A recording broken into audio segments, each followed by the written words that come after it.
January 21, 1944. Camp Pendleton, California. The United States Marine Corps 5th Infantry Division was officially activated on a crisp winter morning in Southern California. But unlike most new divisions, green formations filled with raw recruits learning the basics of military life, the 5th was born with combat experience already flowing through its veins.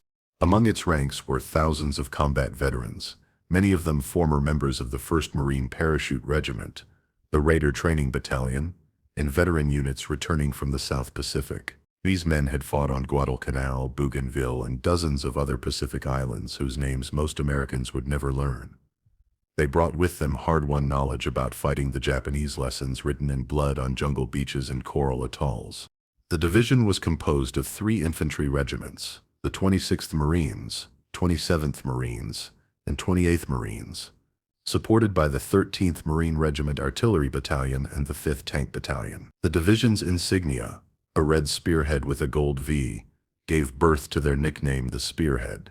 By August 1944, the 5th Marine Division had relocated to Camp Tarawa near Hilo on the Big Island of Hawaii. The camp sat in the shadow of Mauna Kea, where the volcanic terrain and black sand beaches provided training grounds that eerily foreshadowed their ultimate destination. The Marines didn't know it yet, but they were training for the most brutal battle in Marine Corps history. Major General Keller E. Rocky commanded the division, a quiet, methodical officer who had earned his stars through competence rather than flamboyance. Under his leadership, the 5th ran relentless training exercises, practicing amphibious assaults on terrain that mimicked what aerial reconnaissance photographs showed of their target, an island called Iwo Jima. In December 1944, the orders came. The 5th Marine Division would assault Iwo Jima as part of Operation Detachment. Loading began on December 16th. By January 4th, 1945, the last units of the Spearhead pulled out of Camp Tarawa, bound for a volcanic island 750 nautical miles south of Tokyo. None of them fully understood what awaited them, but the veterans among them sensed it in their bones. This would be different. This would be worse. This would be a battle fought on Japanese home soil, defended with a desperation the Marines had not yet encountered. The journey across the Pacific was quiet. Men wrote letters home, played cards, checked and rechecked their weapons. The mood was tense, expectant. They were heading toward the Japanese homeland, and everyone knew the enemy would fight with suicidal determination to defend it. Private First Class Douglas Jacobson, later to become a Medal of Honor recipient, recalled the voyage. "We knew it was going to be bad. The officers didn't sugarcoat it. They told us Iwo Jima was going to be the toughest fight any of us had ever seen. I don't think anyone fully believed them. We should have." Iwo Jima, Sulphur Island. From the air it looked like a lopsided black pork chop, an ugly, desolate piece of volcanic rock jutting from the Pacific Ocean. 8 square miles of black sand, volcanic ash, and sulfur-scented steam vents. At the southern tip, Mount Suribachi, a 554-foot dormant volcanic cone, dominated the island like a malevolent sentinel. But beneath that barren surface lay one of the most formidable fortress systems ever constructed. Lieutenant General Tadamichi Kuribayashi had arrived on Iwo Jima in June 1944 with orders from Prime Minister Hideki Tojo himself: defend this island to the last man. Kuribayashi, a cavalry officer who had spent time in the United States and understood American industrial might, knew he could not win. But he could make the Americans pay a price so terrible that they might reconsider invading the Japanese homeland. The United States is the last country in the world Japan should fight, Kuribayashi had written to his wife years earlier. Its industrial potential is huge and fabulous, and the people are energetic and versatile. One must never underestimate American fighting ability. Now, tasked with stopping that very force, Kuribayashi revolutionized Japanese defensive doctrine. Contrary to previous Japanese tactics of defending beaches and launching banzai charges, he ordered his 21,000 defenders to dig deep, literally. He would trade every Japanese life for 10 American casualties, bleeding the Americans white through attrition. His engineers and cave specialists, many brought from Japan specifically for this task, constructed an underground fortress that beggared imagination. 11 miles of tunnels honeycombed the island, connecting over 1,500 cave positions and pillboxes. Some caves could hold 3 men. Others accommodated 300 to 400 troops, complete with hospitals, ammunition storage, and command posts. The main communications center south of Kita village contained a chamber 50 meters long and 20 meters wide, buried deep enough to survive any bombardment. General Kuribayashi's command post sat 60 feet underground, encased in concrete and earth thick enough to withstand direct hits from battleship guns. Every gun position, every bunker, every cave entrance was designed to provide interlocking fields of fire. Kuribayashi's defensive plan was elegant and brutal. Let the Americans land unopposed, then slaughter them with pre-registered artillery and machine gun fire once they were committed to the beachhead. "If our children can live safely for one more day," Kuribayashi wrote, "it would be worth the one more day that we defend this island." The Japanese fortified the island throughout the summer and fall of 1944, working with desperate urgency. They knew the Americans were coming. When B-24 liberators began bombing Iwo Jima in June, Kuribayashi diverted over 600 men and 11 trucks to repair the damage within 12 hours. American bombs fell almost daily for 74 consecutive days, over 6,000 tons of high explosives. It was the longest pre-invasion bombardment in Pacific War history. But the bombs mostly cratered the surface, leaving the underground fortress intact. Kuribayashi's defenders simply waited in their caves, enduring the bombardment, conserving their strength for the battle to come. The tank commander Baron Takechi Nishi, an Olympic gold medalist in equestrian events, and a friend of celebrities like Douglas Fairbanks, commanded the tank regiment. His tanks were camouflaged and dug in as static artillery positions, their mobility sacrificed for survivability. "The Americans will surely come," Kuribayashi had written his wife. "And when they do, we will make them pay for every foot of this island with their blood." American intelligence badly underestimated what awaited them. Photo reconnaissance showed surface damage from bombing and suggested the garrison had been severely weakened. Planners believed the island would fall in 1 week, maybe 10 days at most. They were catastrophically wrong. February 19th, 1945. 0640 hours. 10,000 yards offshore. The gray dawn broke cold over Iwo Jima as 50,000 Marines of the Fifth Amphibious Corps prepared for the assault. Aboard hundreds of transport ships, the men of the 5th Marine Division ate breakfast, steak and eggs, the traditional pre-invasion meal. Many could barely swallow. They stood topside, staring at the dark island silhouetted against the rising sun. Mount Suribachi loomed to the south, wreathed in sulphurous steam. The island looked dead, lifeless, harmless. It was anything but. At 0830, the first waves of landing vehicle-tracked armored amphibious vehicles called M-tracks began their zigzag approach through the transport area, forming up at the line of departure 4,000 yards offshore. Behind them came 5 more waves of LVTs carrying assault companies, followed by landing craft medium carrying medium tank M4 Sherman tanks. The 5th Marine Division would assault beaches Green 1 and Red 1 and Red 2 on the southeastern shore, directly beneath Mount Suribachi. Their mission: cut off Suribachi from the rest of the island, then pivot north and advance up Iwo's western half. To their right, the 4th Marine Division would land on yellow and blue beaches. At 0845, the naval bombardment reached its crescendo.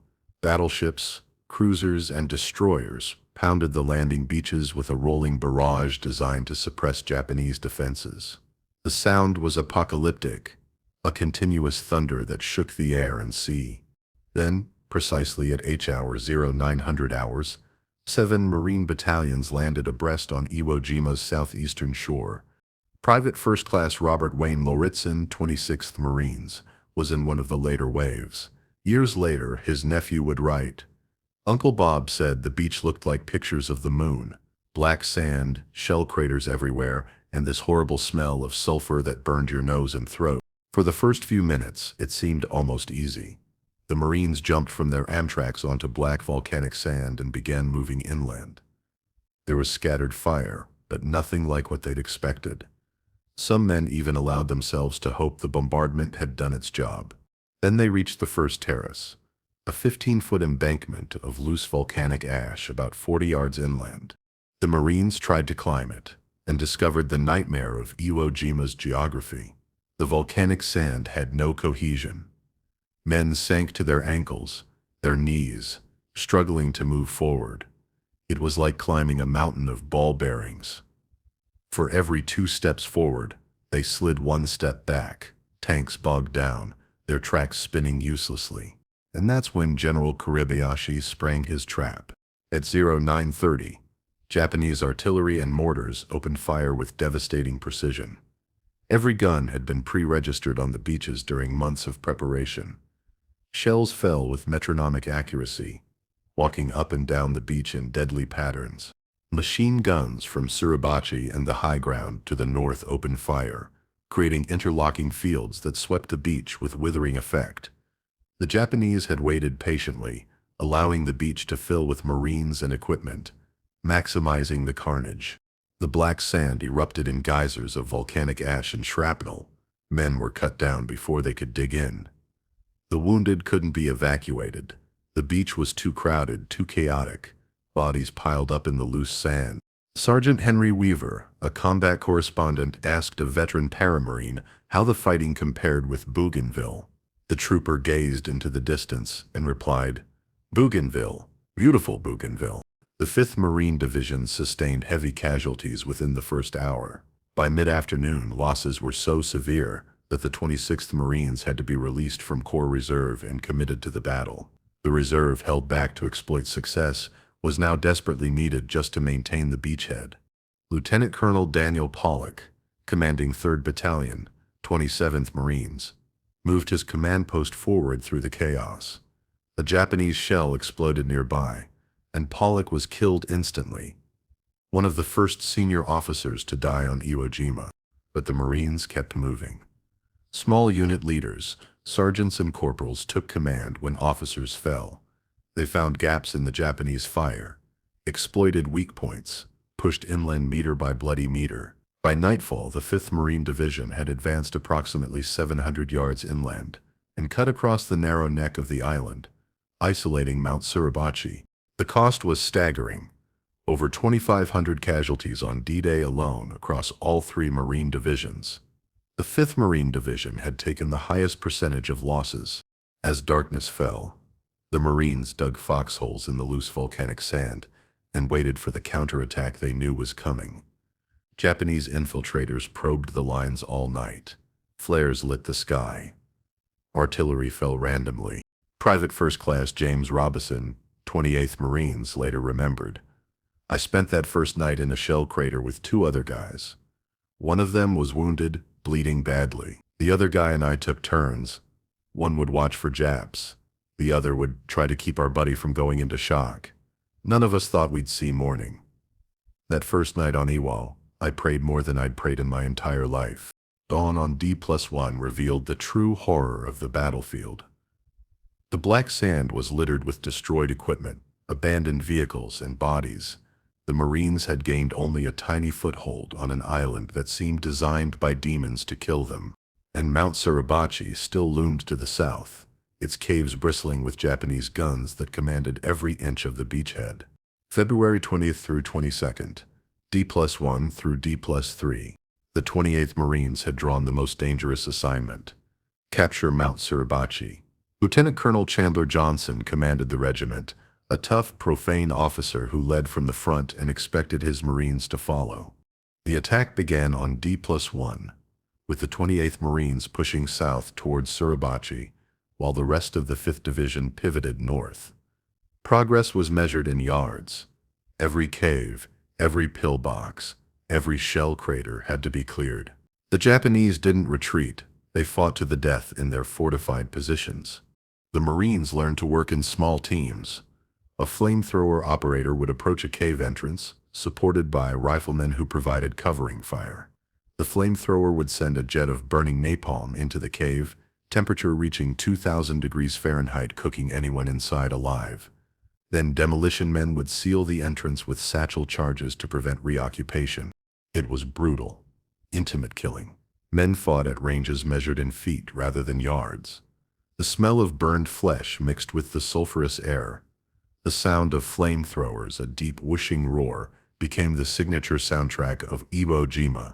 Corporal Tony Stein, 28th Marines, became a legend in those early days. Armed with a custom-made weapon, a modified aircraft Browning AN M230 caliber machine gun, he'd salvaged from a wrecked aircraft and fitted with a stock and bipod, Stein led attack after attack on Japanese positions. He made multiple trips back to the beach to resupply with ammunition, discarding his boots and helmet to move faster across the volcanic sand.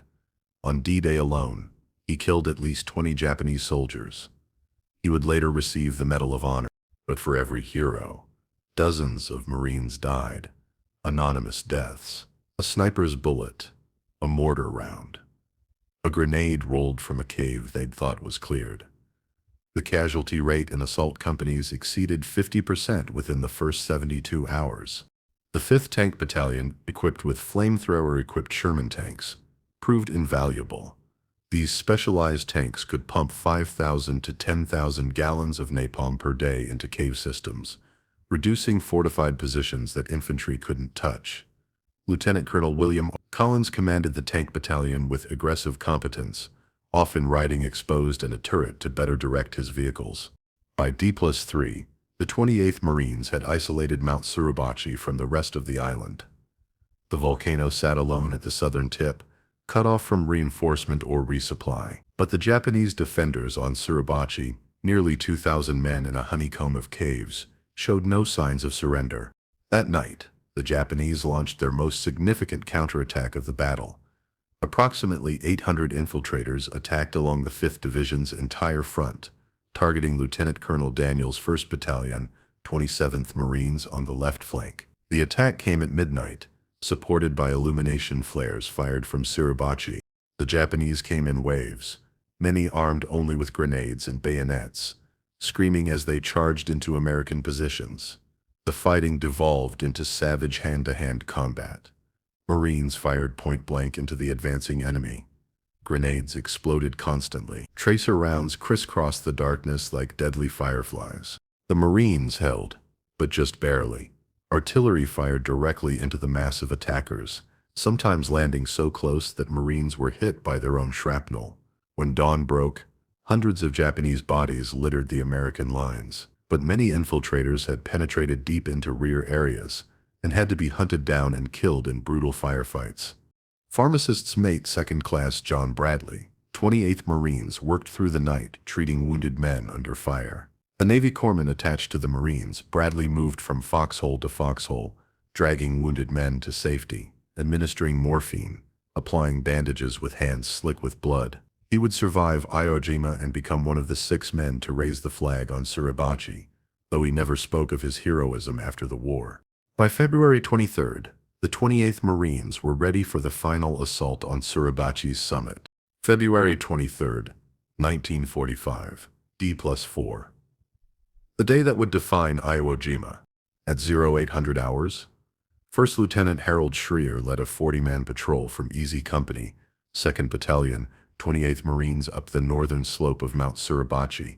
Their mission: reach the summit, secure it, and raise the American flag. The patrol moved cautiously, expecting ambush at every turn. Japanese defenders could be hiding in any of the dozens of cave entrances, honeycombing the volcano's slopes. But the enemy fire was sporadic.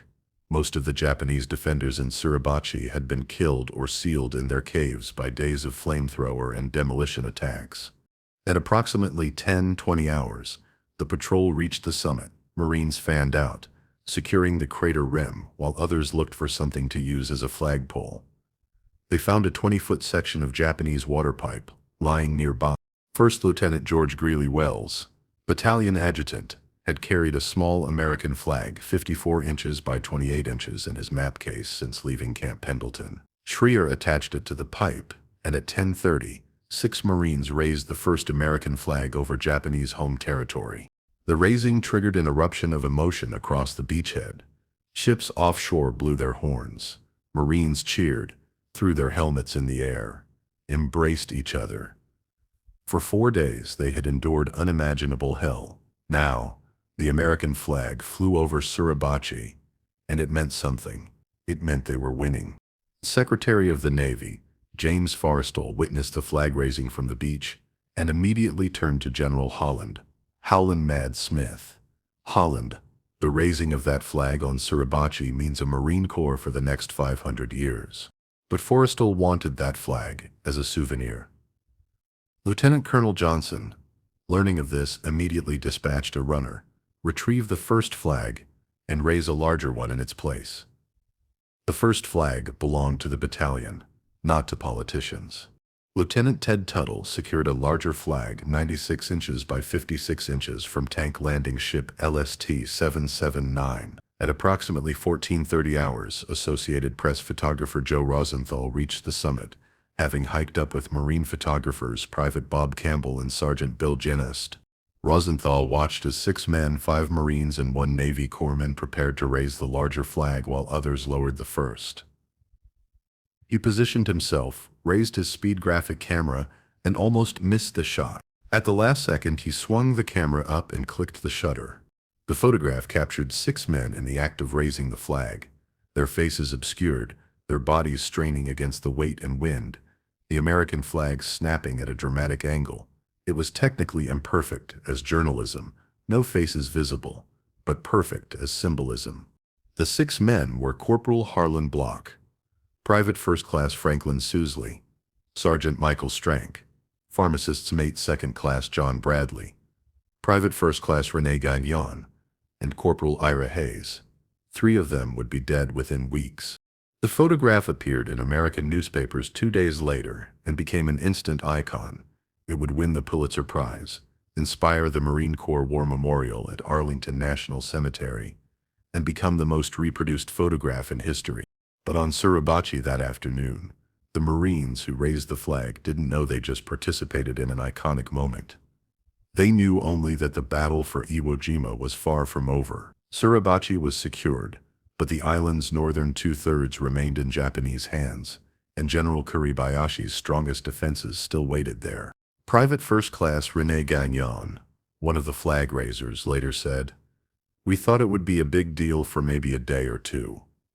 We had no idea it would become what it became. Honestly, all I cared about that day was staying alive. The war wasn't over just because we put a flag on a hill." February 24th through March 9th, D+5 through D+18. With Suribachi secured, the full weight of the 5th Marine Division turned north toward the island's interior. What awaited them made the battle for Suribachi look merciful by comparison.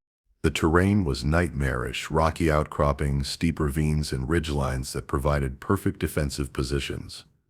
General Kuribayashi had concentrated his strongest forces here in a complex of fortifications that the Marines would come to call the Meat Grinder. The Meat Grinder consisted of 3 mutually supporting strongpoints. Hill 382, a jagged, rocky prominence bristling with pillboxes and gun emplacements. Turkey Knob, another fortified hill immediately adjacent, and the amphitheater, a depression between them where Japanese machine guns could fire from 3 directions simultaneously. Every yard had to be taken by direct assault. There was no room for maneuver, no way to bypass the defenses. The Marines attacked frontally, again and again, suffering horrific casualties for minimal gains. Sergeant Henry Weaver, combat correspondent, wrote, "The Japanese defense on Iwo Jima was perhaps the most consistent and effective of any in the Pacific War. It was carefully planned to make maximum use of terrain, and that plan was faithfully followed to the end." The fighting took on a terrible rhythm. Dawn would come, and assault companies, often reduced to 20 or 30 effectives out of 200 men, would advance. Japanese artillery and mortars would open fire with crushing accuracy. Machine guns would open up from concealed positions. The Marines would take casualties, push forward a few dozen yards, and dig in. Night would fall. Japanese infiltrators would probe the lines, and the next morning, it would begin again. Private First Class Douglas Jacobson, 26th Marines, fought through the Meat Grinder with methodical courage. On February 26th, during an assault on Hill 382, Jacobson single-handedly knocked out 16 Japanese positions in a one-hour fight.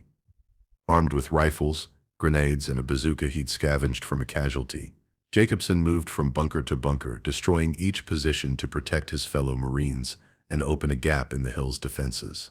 "I don't know how I did it," Jacobson later said. "You charge ahead, and you do what you have to do. You don't think about dying. You think about keeping your buddies alive." He received the Medal of Honor, one of 15 Marines from the 5th Division so honored. But for every decorated hero, thousands of Marines fought with equal courage and received nothing but Purple Hearts or graves. Company F, 2nd Battalion, 26th Marines suffered the highest casualty rate of any unit in the 3 Marine divisions on Iwo Jima, over 90% killed or wounded. The replacement system broke down.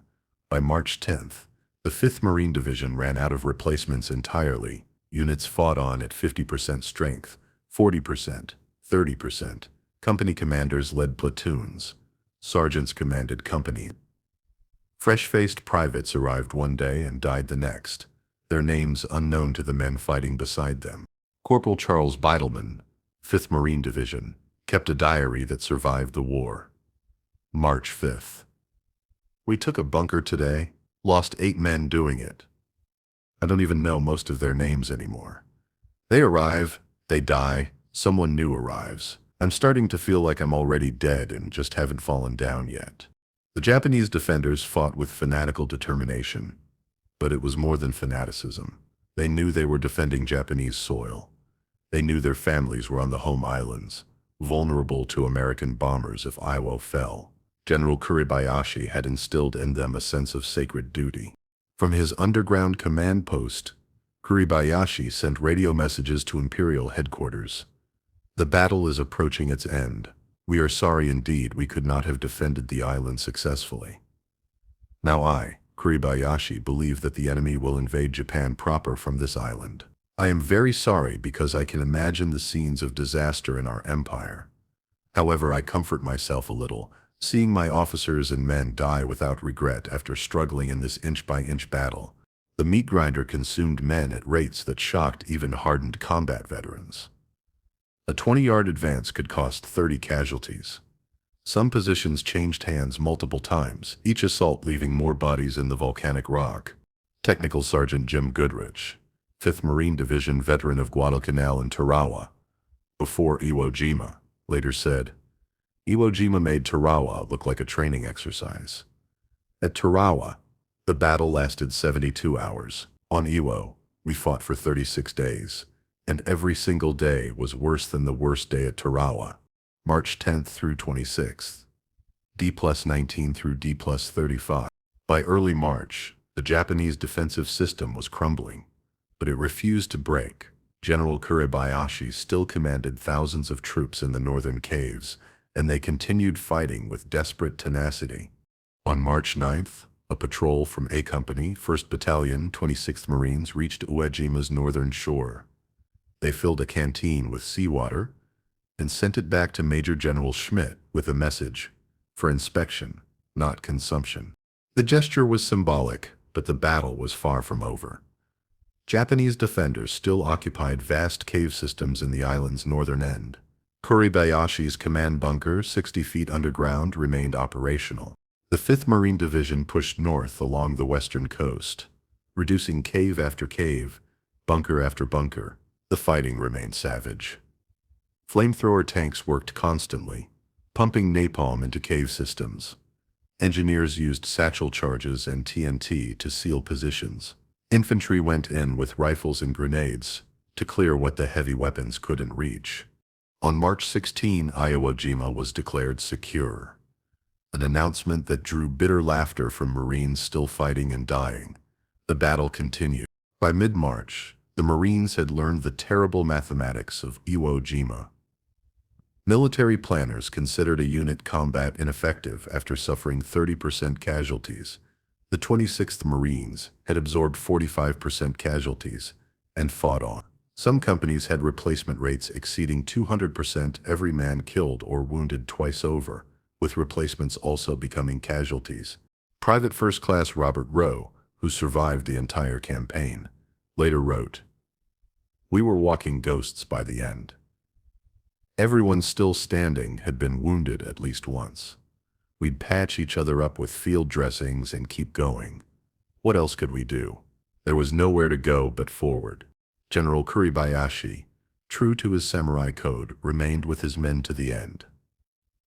On March 21st, he sent a final radio message to nearby Iwo Jima. We have not eaten or drunk for 5 days, but our fighting spirit is still running high. We are going to fight bravely to the last. On the night of March 25th, Kuribayashi led a final banzai attack, the only one he had authorized during the entire battle. Approximately 300 Japanese survivors, including Kuribayashi himself and Baron Nishi, attacked American positions near the island's northwestern tip. The attack was crushed with heavy losses. Kuribayashi's body was never recovered, though witnesses reported seeing him leading the charge with a samurai sword. On March 26, D+35 organized resistance finally ended. The Battle of Iwo Jima was over. March 26, 1945. 36 days after landing, the 5th Marine Division had suffered 8,719 casualties, 2,482 killed in action, 19 missing in action, and 6,218 wounded in action. This was the highest casualty rate of the 3 Marine divisions that assaulted Iwo Jima. To put those numbers in perspective, the division landed with approximately 28,000 Marines. Nearly 1 in 3 became a casualty. 15 Marines and 2 Navy corpsmen from the 5th Division received the Medal of Honor, the highest concentration of Medals of Honor awarded for any single battle in American military history. But awards and statistics couldn't capture the human cost. Entire companies had been wiped out and rebuilt multiple times. Men fought for weeks with unhealed wounds because the aid stations were overwhelmed. Combat fatigue claimed men who had never been physically injured but whose minds simply broke under the relentless stress. On March 21st, before the final fighting ended, the 5th Marine Division Cemetery was formally dedicated on Iwo Jima. Chaplains prayed over rows of simple white crosses. Major General Rocky added a tribute to the dead. Lieutenant Roland Gettelson, a Navy chaplain, spoke of the ghastly price of freedom. The American flag at the cemetery was raised, then lowered to half-staff. It would remain that way until the last Marine left the island. The tactical value of Iwo Jima became apparent almost immediately. Army Air Corps engineers began extending Motoyama Airfield No. 1 before the battle even ended. The first emergency landing by a B-29 Superfortress bomber occurred on March 4th, while fighting still raged in the north. The bomber, named Dynamite, had been damaged over Tokyo and would have ditched in the ocean without Iwo Jima's runway. By war's end, over 2,200 B-29s made emergency landings on Iwo Jima, saving approximately 24,000 airmen's lives. P-51 Mustang fighters based on Iwo provided escort for bombing raids on Japan, dramatically reducing bomber losses. In recognition of the 5th Marine Division's sacrifice, the Army Air Corps 9th Bombardment Group named a B-29 the Spearhead, with elaborate nose art depicting the division's insignia and the flag raising on Mount Suribachi. But the survivors of the 5th Marine Division left Iwo Jima with mixed emotions. They had won decisively, completely. But the cost haunted them. Corporal William Passwork, who landed on D-Day and survived to the end, wrote to his family, "We took the island, we planted our flag. But I don't feel like we won. I just feel like we survived. All my friends are dead or wounded. I'm the only one left from my original squad." What kind of victory is that? The 5th Division boarded ships on March 26th and 27th, sailing back to Camp Tarawa in Hawaii. As the transports pulled away from the island, few Marines looked back. Behind them lay an island of black sand stained red with blood, pockmarked with shell craters and honeycombed with caves that had become tombs for over 20,000 Japanese defenders. Ahead lay an uncertain future. The division would refit, absorb thousands of replacements, and train for Operation Olympic, the planned invasion of Kyushu, Japan, scheduled for November 1945. That invasion would never come. The atomic bombs dropped on Hiroshima and Nagasaki in August ended the war before Olympic could begin. The 5th Marine Division's combat mission was complete. The 5th Marine Division was deactivated on February 5, 1946. Most of its veterans were discharged and returned to civilian life within months of war's end. They came home to a nation celebrating victory but struggled to explain what they had endured. How do you describe Iwo Jima to someone who wasn't there? How do you make them understand the volcanic sand that sucked at your boots, the sulfur smell that burned your throat, the sound of wounded men crying for corpsmen who couldn't reach them? Most didn't try. They buried their memories, built families and careers, and tried to forget. But Iwo Jima never left them. Ira Hayes, one of these 6 flag raisers, returned home to the Pima Indian Reservation in Arizona. He was lionized as a hero, paraded at war bond rallies, treated as a symbol of American triumph. But Hayes couldn't reconcile the hero worship with the friends he'd watched die. He turned to alcohol and died in 1955 at age 32, drunk and alone in a ditch on the reservation. John Bradley, the Navy corpsman in the famous photograph, never spoke about Iwo Jima to his family. Not a single word in 47 years. His children didn't know he'd been at Iwo Jima until after his death in 1994, when his widow finally told them. René Gagnon struggled with the weight of fame, unable to hold jobs, his marriage failing. He died in 1979, having worked as a janitor despite being one of the most famous faces in American history. But others found peace. Douglas Jacobson, the Medal of Honor recipient, served another 20 years in the Marine Corps, fought in Korea and Vietnam, and lived a full life. When asked about Iwo Jima decades later, he said simply, "Nothing ever matched the ferocity of Iwo." Fred Harvey, 5th Marine Division, landed on February 19th, and made it 7 days before taking 3 Japanese grenades in his foxhole. Evacuated off the island in a body cast, he spent months recovering. Later awarded the Silver Star for defending himself and a wounded comrade during a night patrol. Harvey returned to Iwo Jima for reunions and spoke to younger generations about what happened on that volcanic island. "People ask me why I go back," Harvey said in 2015. "I go back for the guys who didn't make it off. Every time I stand on that black sand, I remember their faces. That's why I go back, to make sure they're not forgotten." The 5th Marine Division was reactivated in 1966 during the Vietnam War. The 26th and 27th Marines deployed to Vietnam, where they fought at Khe Sanh and Hue City, earning 2 more Presidential Unit citations. The division was deactivated again in 1969. But the legacy of Iwo Jima remained. Every Marine recruit learns about the 5th Division's assault on Iwo Jima during boot camp. The flag-raising photograph hangs in every Marine Corps facility worldwide. The battle became synonymous with Marine Corps courage and sacrifice. Joe Rosenthal's photograph, taken in a fraction of a second on a windswept mountaintop, became more than a war photograph. It became a symbol of American determination, of ordinary men doing extraordinary things, of victory purchased through sacrifice.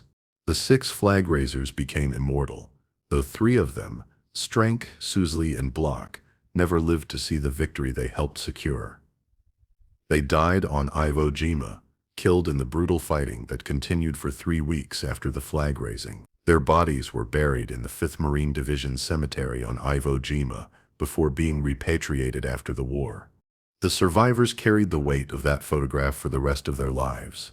They became symbols when they wanted only to be forgotten. They were called heroes when they felt like survivors. They were celebrated while their friends lay in graves marked by white crosses. Today, Iwo Jima is called Iwo II. The Japanese government officially changed the name in 2007 to match the original pronunciation. The island is administered by Japan and closed to most visitors. Only veterans, their families, and specially authorized groups are permitted to visit. The beaches are quiet now. The black sand remains, still hot under the tropical sun, still stained with memories. Mount Suribachi stands unchanged, though the caves in its slopes have mostly been sealed.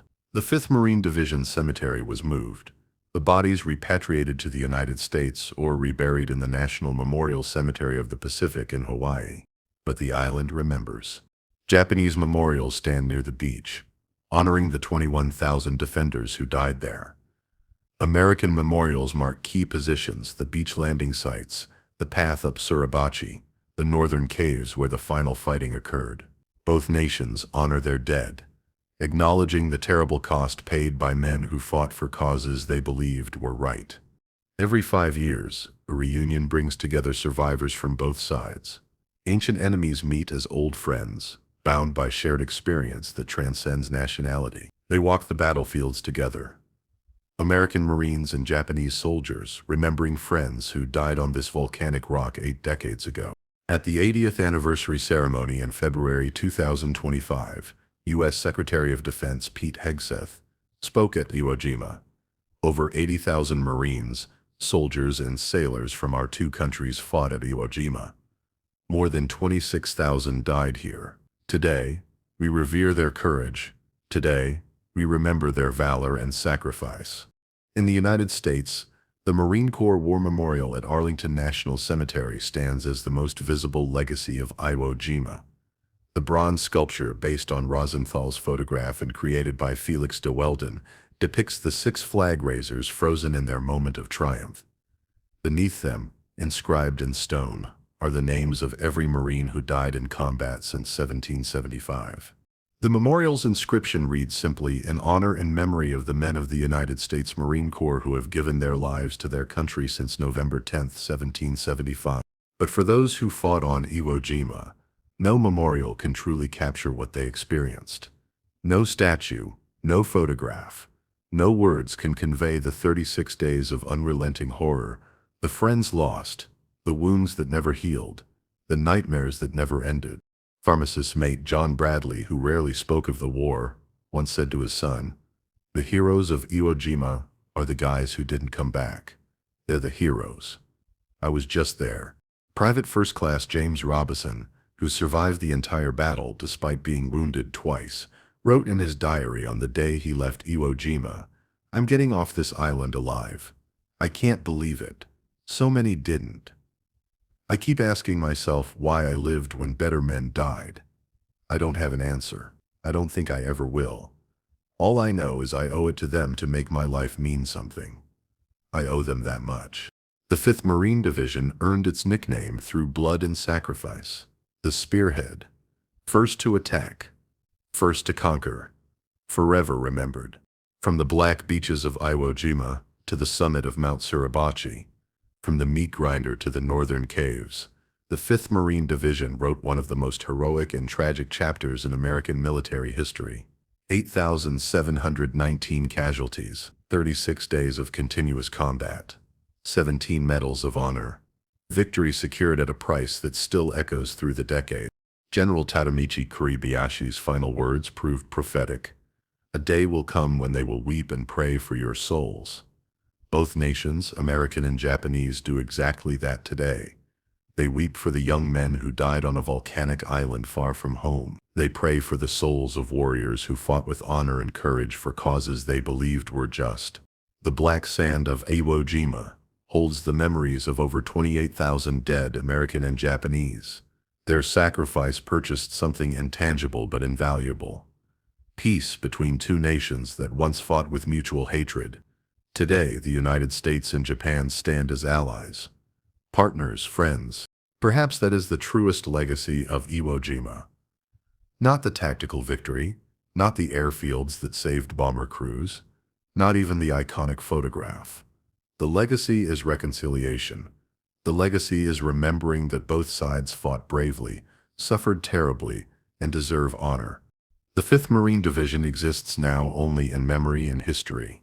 But the men who wore the red spearhead patch on Iwo Jima ensured that their division would never be forgotten. Every year, fewer veterans attend reunions. Time claims what battle could not. Soon, there will be none left who remember firsthand the smell of sulfur, the sound of mortars, the terror of advancing across black sand toward invisible enemies. But their story endures. In history books, in photographs, in memorials, in the memories passed down through families, and most importantly, in the values they embodied: courage, sacrifice, determination, and the willingness to endure unimaginable horror for a cause greater than themselves. The 5th Marine Division, the Spearhead, born in California, forged in Hawaii, immortalized on Iwo Jima Island, and never forgotten.